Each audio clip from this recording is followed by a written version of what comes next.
Et bonjour tout le monde, on se retrouve aujourd'hui pour le bilan lecture du mois d'octobre et j'ai 4 ouvrages à vous présenter. Il y a eu quand même pas mal de lectures, je trouve, vu comme c'est un peu chargé le boulot et en même temps un peu, il y a la préparation de la grecque qui petit à petit s'installe tranquillement. Donc commençons sans plus tarder avec le premier ouvrage, Mouse, donc l'intégrale écrit par Art Spiegelman.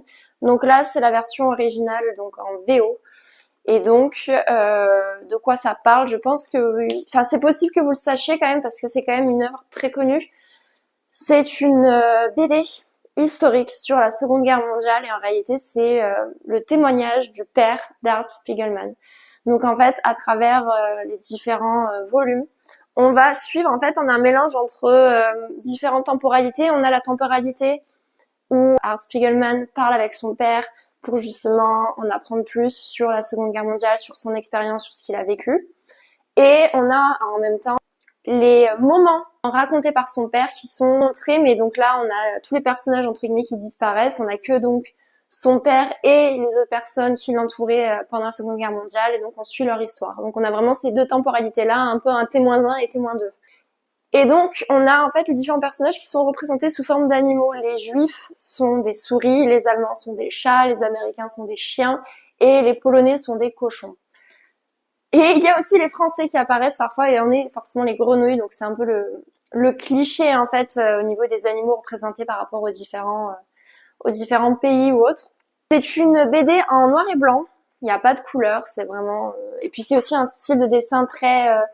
simpliste, j'ai envie de dire, mais en même temps c'est tellement percutant, donc ça fait largement le travail, j'ai envie de dire. En tout cas, je trouve que le but de l'auteur avec cette BD est amplement réussi. Pour moi, il y a le côté déjà rendre hommage à son père, mais aussi à toutes les victimes de l'Holocauste, mais aussi de ne jamais oublier ce qui s'est passé et de quoi est capable l'homme, et donc ça sert aussi de leçon en fait. Après, c'est pas juste un roman sur la Seconde Guerre mondiale, vraiment on découvre toute l'histoire de justement son père, et c'est aussi, je trouve, ce qui renforce encore plus ce côté, en fait on a des pauvres humains, des êtres qui en fait ne faisaient rien de mal, qui ne faisaient que vivre leur vie, qui ont été génocidés pour des idéologies complètement malsaines et barbares.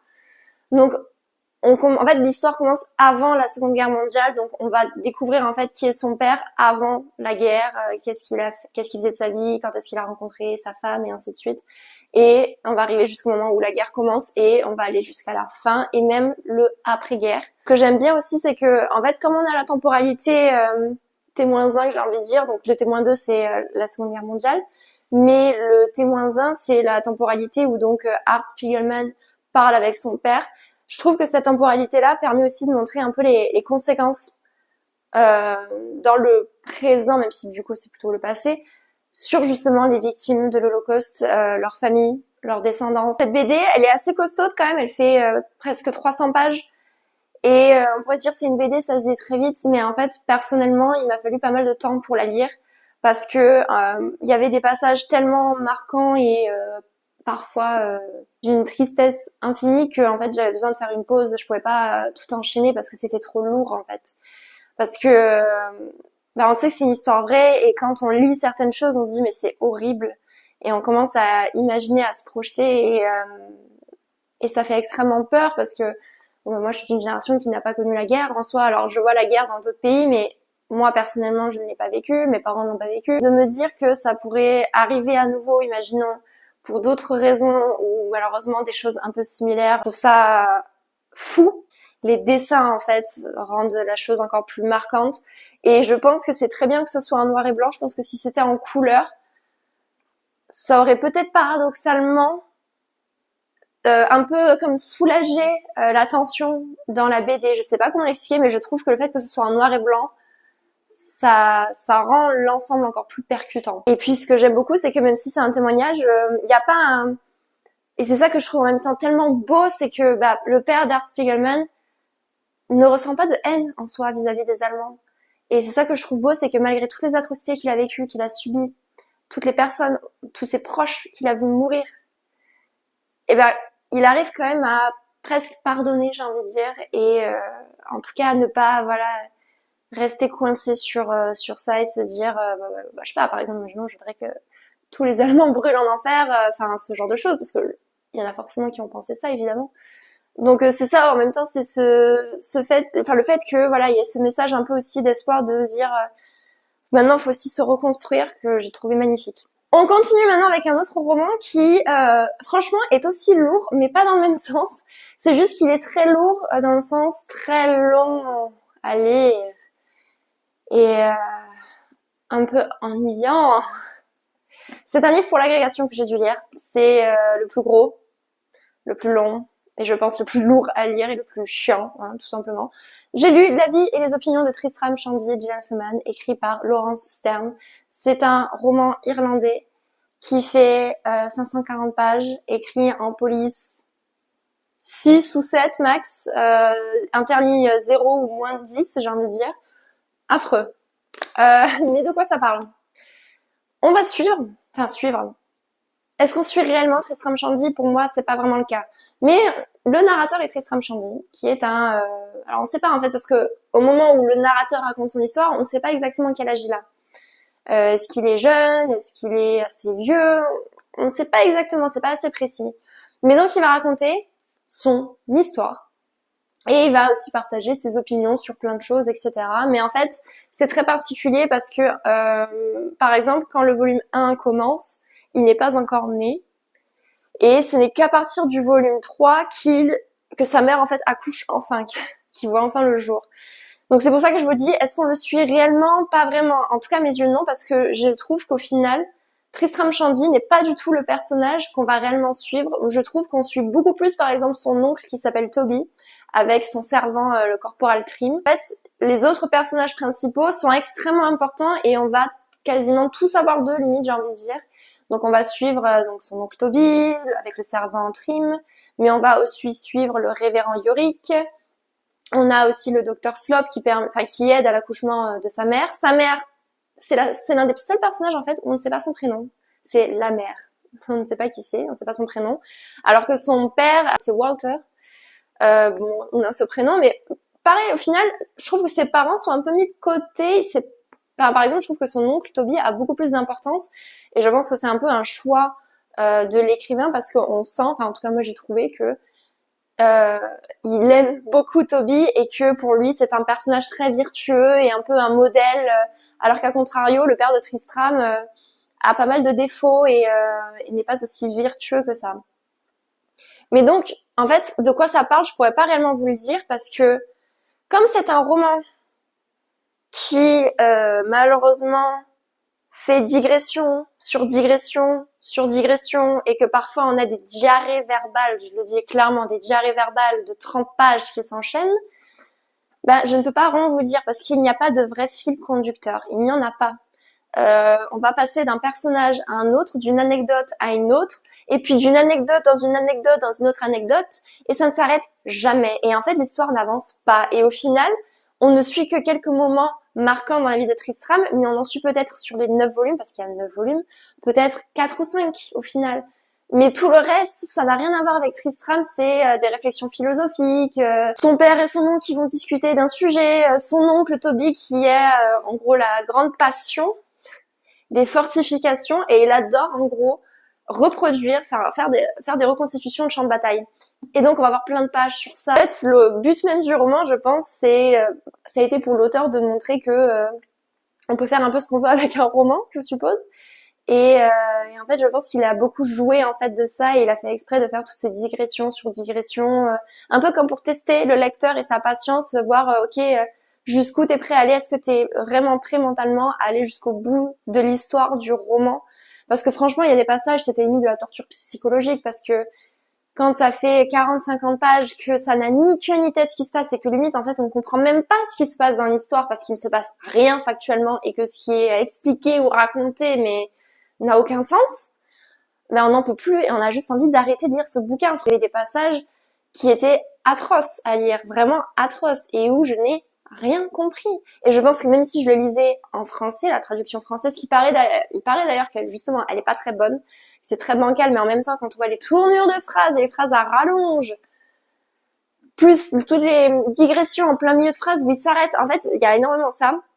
C'est les aposiopésis, je crois en anglais le terme. Alors en français, est-ce que c'est la même chose ou est-ce que c'est asopiopèse, un truc comme ça, je sais pas. Je mettrai le terme là.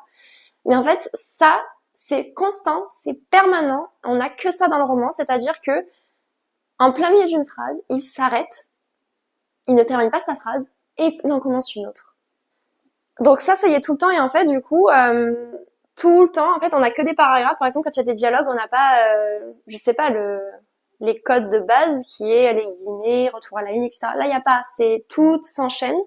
Et on a tout le temps donc ces fameuses figures de style-là qui font que on a tout le temps des tirés. Et en fait, la phrase est interrompue, on passe à une autre phrase sans forcément avoir de points. Et donc, c'est pour ça que c'est un roman très difficile à lire, qui part dans tous les sens et qui ne fait pas sens, je trouve. Parce que, passé un certain cap, je trouve que l'auteur se la touche un peu, hein, sans être vulgaire, et que il dit ah regarde ce que je fais, parce que parfois il parle directement au lecteur, parfois il l'interpelle et il dit ah t'as vu ça fait pas trop sens ce que je dis, hein, ou ci ou ça, haha. Mais en fait, quand ça fait déjà 300 pages que tu fais la même chose, il y a plus trop de nouveautés et ça devient un peu lassant au final, et surtout quand il dit j'ai commencé un truc mais je l'ai pas terminé, enfin oui, ben on a compris en fait, ça fait 300 pages que tu le fais, ouais, merci. Enfin là j'ai envie de fracasser ton bouquin. Mais je pense que c'était peut-être un peu le but de l'écrivain. À part vous recommander de le lire pour que vous puissiez comprendre de quoi je parle, parce qu'il faut le vivre pour comprendre. Il y a des choses dans la vie, si on ne les a pas vécues, on ne peut vraiment pas les comprendre, on ne peut pas s'imaginer. Et ce bouquin fait partie de ces choses-là. On continue, je suis désolée pour la luminosité, il y a plus de soleil. C'est très nuageux, donc j'espère que ce sera pas trop pourri au niveau de la qualité. Donc j'ai lu un tout petit essai qui s'intitule Les imbéciles, écrit par Giovanni Papini. Et c'est tout simplement sur les imbéciles. Voilà, je sais pas quoi vous dire de plus. L'auteur parle des êtres sur Terre qui considèrent être comme très bêtes et extrêmement nombreux en réalité. Pour lui, grosso modo, hein, plus de 90% de la population est bête, genre voilà, et dans la catégorie des imbéciles. Et puis on a peut-être 10%, et encore je suis même pas sûre qu'on ait réellement 10%, peut-être moins, qui sont les êtres suprêmes ultra intelligents, dont lui fait partie. Et j'ai pas trop aimé en fait. Autant quand j'avais lu, parce que je l'ai lu en fait et je l'ai acheté suite à un extrait que j'avais découvert dans le magazine Lire. Et je m'étais dit je sais pas, je suis intriguée, j'ai envie de découvrir, je vais voir. Et ben au final, j'ai trouvé que c'était très déplacé, et puis surtout en fait que l'écrivain, lui se considère comme en fait un être supérieur à donc 90% de la population. Mais en fait, j'ai trouvé que surtout, il se la pétait énormément, et puis enfin, c'est très très méprisant. C'est soi-disant à un moment, je crois que ça s'appelle carrément Ode aux imbéciles, hein, plus ou moins. Hein. Faut que je retrouve la table des matières. Mais oui, voilà, enfin, prière pour l'imbécile, franchise envers les imbéciles, puis la défense des imbéciles. Mais en fait, enfin, pour moi, il ne fait que insulter les personnes et rabaisser, mais sans aucune raison en fait. Je vais vous lire un ou deux extraits pris au hasard par exemple, mais j'ai vraiment pas accroché au final. Enfin, c'est pas du tout ce à quoi je m'attendais. Mais c'est tout petit, hein, ça fait même pas 40 pages et c'est écrit en énorme. Et puis vous avez vu, c'est un tout petit bouquin. Hein. Mais par exemple, chers imbéciles, ne vous fiez pas aux apparences. Je ne vous méprise point et ne vous hais point non plus. Je m'efforce de vous considérer comme des frères. En fait, c'est ça, c'est que je trouve très, hautain et méprisant, quoi. Enfin, les tournures de phrases parfois, bref, passons. J'étais comme vous êtes maintenant, et peut-être l'un de vous parviendra-t-il là où je suis. Vous êtes mort à l'intelligence, comme moi je suis mort à l'imbécilité. Vous ne devez pas trop vous en glorifier, tout comme moi, je ne m'en glorifie point. L'imbécilité a du bon. Elle permet d'être en paix avec soi-même comme avec les autres, et d'obtenir de surcroît la paix publique, privée et spirituelle. C'est un bien en soi, un bien universellement recherché et apprécié, qui peut en remplacer de nombreux autres. Mais ne vous glorifiez pas non plus de ne pas comprendre. Je vous assure que même l'intelligence a du bon et que comprendre avec lucidité et profondeur, discerner de nouvelles relations entre les idées et découvrir les faits derrière les paroles procure une joie telle que je ne saurais la comparer à aucune autre. Bien sûr, il y a les tourments qui accompagnent chaque effort. Il y a la peur de l'imprévisible. Il y a les dangers des idées fixes, des enthousiasmes, des frénésies. Autant de choses que vous, imbécile hasardeux, n'avez pas connues dans votre existence rangée. Un théorème, quand il énumère les raisons pour lesquelles vous, donc en réalité la plupart de vous qui êtes en train de me regarder, et moi-même en fait on est bête, hein, je suppose, donc pourquoi on est imbécile, et lui avec ses quelques douzaines d'hommes sont intelligents et les raisons, en fait, comment il les énumère, je trouve que c'est pas des arguments, enfin, je trouve ça bête. Par exemple, A. Vous êtes nombreux et nous très peu. En quelques mots, les hommes supérieurs ont toujours été les moins nombreux, et si les idiots étaient une minorité, ils auraient bien plus de valeur. B. Nous disons toujours que vous êtes des imbéciles, alors que vous, jamais, vous ne nous désignez de la sorte. Vous nous appelez fous, voyous, etc. Mais imbéciles, vous ne l'employez que très rarement et en cachette. C. Vous avez toujours des idées, des goûts, des principes qui remontent à des milliers d'années. Les nôtres correspondent toujours à ceux d'aujourd'hui ou de demain. Et le propre du génie est de renier le passé, de dire l'erreur a pu se perpétuer durant des siècles. Vous nous accusez d'avoir, nous aussi, des idées éculées. Mais si les nôtres sont vieilles de 10 ou 50 ans, celles de nos détracteurs le sont de 10 ou 50 siècles.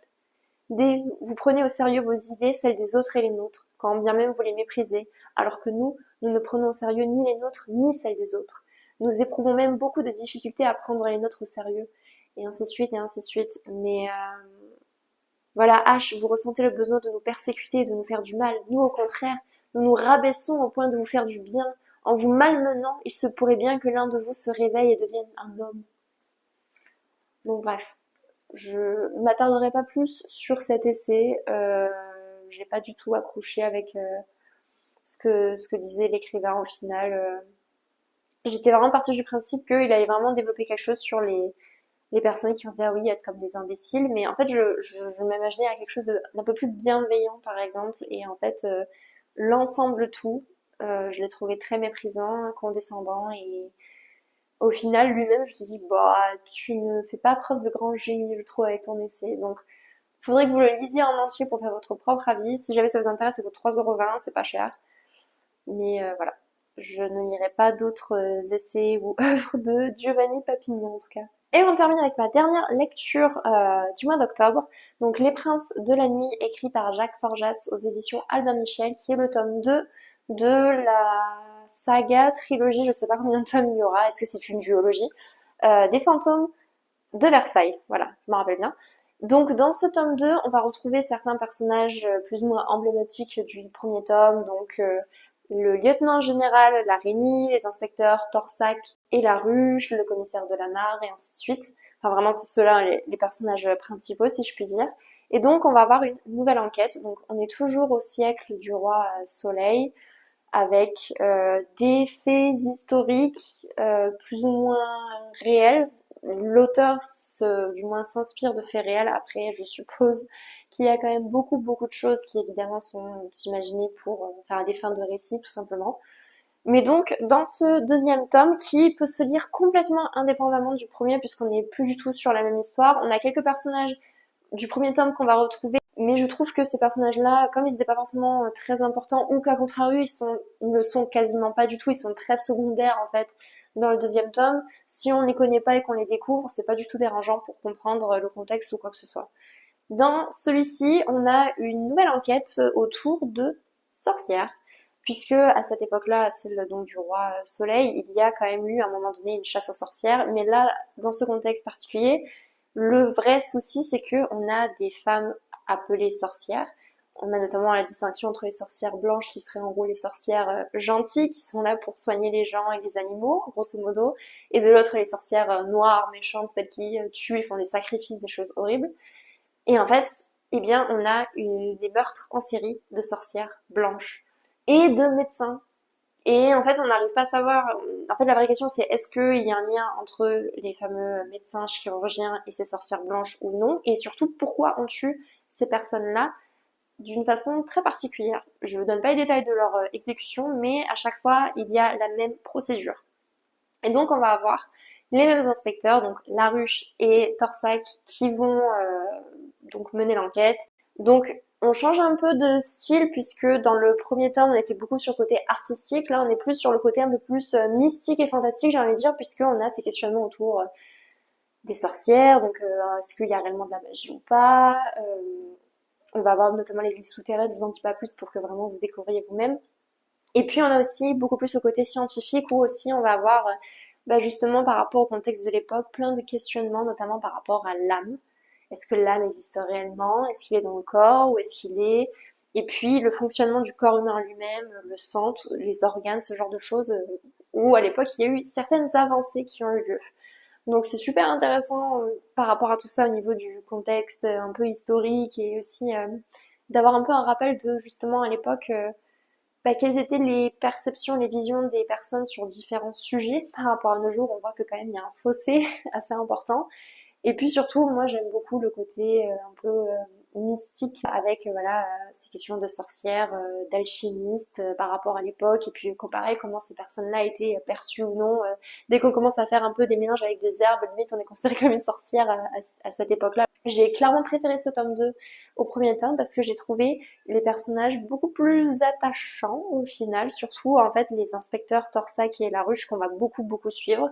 Là, on est beaucoup plus axé sur eux, alors que dans le premier tome, peut-être qu'on était un peu plus sur l'araignée. Même la façon dont l'enquête a avancé m'a beaucoup plus plu que dans le premier tome, où dans le premier tome, j'avais l'impression que l'enquête avançait un peu au hasard, et que c'était grâce à leur intuition un peu hasardeuse que, oh, l'enquête avançait, quoi. Alors que là, dans ce tome 2, j'ai l'impression qu'il y avait vraiment une vraie enquête avec des indices, des interrogations ou autres, enfin des interrogatoires et voilà, en fait on avance vraiment grâce à du factuel et grâce à des vraies recherches quoi. Je vais pas rentrer plus en détail parce qu'après en fait ça va vous spoiler l'histoire, mais tout ce que je peux dire c'est que je vous le recommande vivement. Je vous recommande pas forcément, enfin je vous recommande quand même de lire le tome 1, pourquoi pas, même si voilà je l'ai aimé mais sans plus. Le tome 2 j'ai vraiment beaucoup aimé donc à la limite vous pouvez juste directement lire le tome 2 puisque je vous dis, ils peuvent se lire indépendamment l'un de l'autre.